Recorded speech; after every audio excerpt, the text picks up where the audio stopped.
show you how to take orders. This is the basic function of the system. All right, so let's go ahead and start with a dine-in function.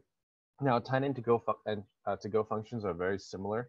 Only main difference is when you hit dine-in, you'll see the table map, and this is set up by our menu build team according to the specifications for your restaurant. So normally you would just pick a table, just pick table number 10, and then type the number of guests, and then you go ahead and start your order. Okay. Now on the right hand side, you'll see the menu that's set up again by our menu build team according to the specifications of your restaurant. On the left hand side, you'll see the ticket. And this is just usually where all your dishes would go. There are three main areas of the ticket that could be adjustable. Up top, you have your order ID right now. Right now, there's a question mark there because the order hasn't been sent in yet, so the system hasn't assigned an order ID to it. Right now, it's a dine-in order, the new order. The server is currently the boss, which is the admin account, and they're at table 10 with 4 guests.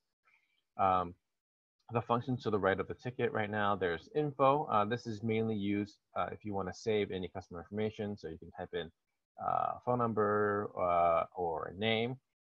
Primarily used for pickup orders, so we'll avoid that for now.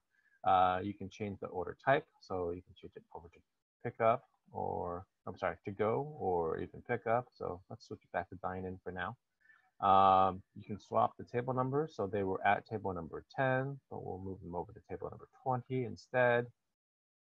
You can swap out the servers, change the number of guests, so instead of 4, we'll make that 2. And then lastly, you can put a note on the entire order. So for example, this is great for any cable allergies.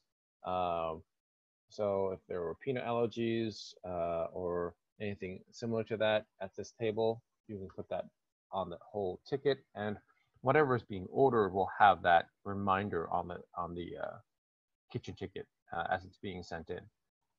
Okay. If we start ordering from the right-hand side menu, we'll order some carpaccio. You'll see that the functions change on the right-hand side of the ticket. Okay, so let's order a couple of carpaccios. We'll order some hand rolls, and then we'll go from there. Okay. Now, you'll notice that there's new functions on the right-hand side of the ticket. You can add a break line in between, and what this will do is it'll just put a line on any of the items when it's being sent to the kitchen ticket. You can remove those as well if you needed to. You can order multiples of an item by hitting the add button, or reduce them by hitting reduce. Okay, or you can even change the count manually just by typing in count, and then we'll have 5 carpaccios. You can put a note under individual item.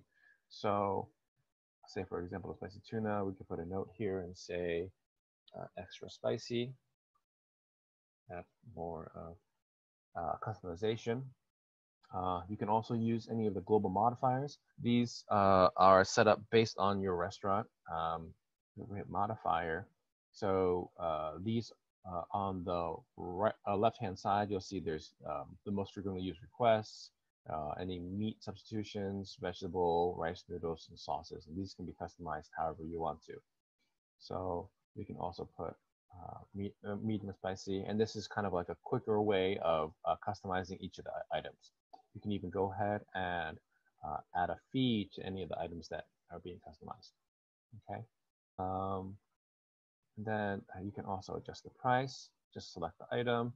Now this is just a one-time customization. Say, for example, you just want to do a customer service for a customer, and you just want to make this maybe $2 instead.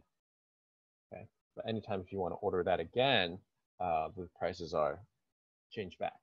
Now this is only because we're in the admin account. Not everyone will have the option to do this. And then lastly, you can also set an item to go. So maybe the Yellowtail carpaccio is set to go. You'll see a little to go item over here, or icon on the left-hand side of the item. Okay. And then lastly, you can also do an open food on the upper, top part of the screen next to the search items. If you open food, you can do whatever open item you want to. Again, this is based on permission, so not everyone has access to this. but you can set an open food for the kitchen to do, and then we'll do this for $5. And then you just select the printer where it's going to be printing to. So we'll have this go to the chef instead. Hit OK. Okay. Now at the bottom portion, this is where you can adjust some of the pricing. You can add service charges here. So you can add we have a default service charge of $8 or for parties of 8 or more. You can add 18% gratuity to that or service charge there. Hit OK.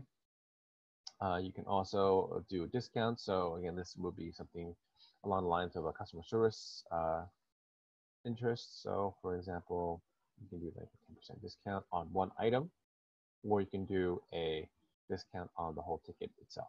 You can also add tips if you wanted to.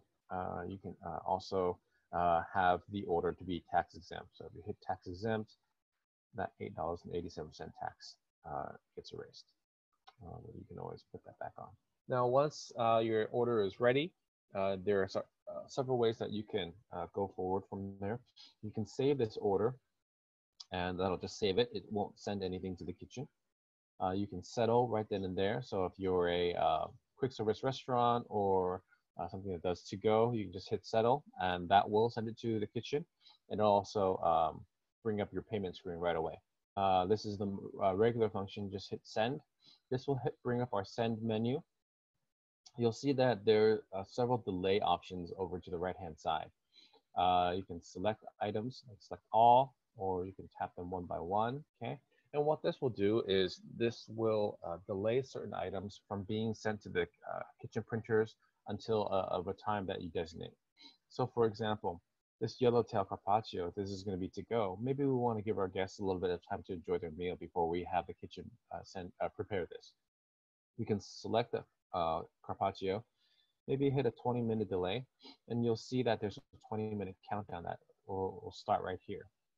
You can even go so far as to input the time yourself. So instead of 20 minutes, you can do maybe half an hour, or you can even do later on that today. So maybe we'll do it at like 10 o'clock, 10:15 this morning, okay? And it'll calculate the time for you. Right now it says a little bit less than 3 hours, okay? But once you select the time, you can hit OK and send on the lower left hand.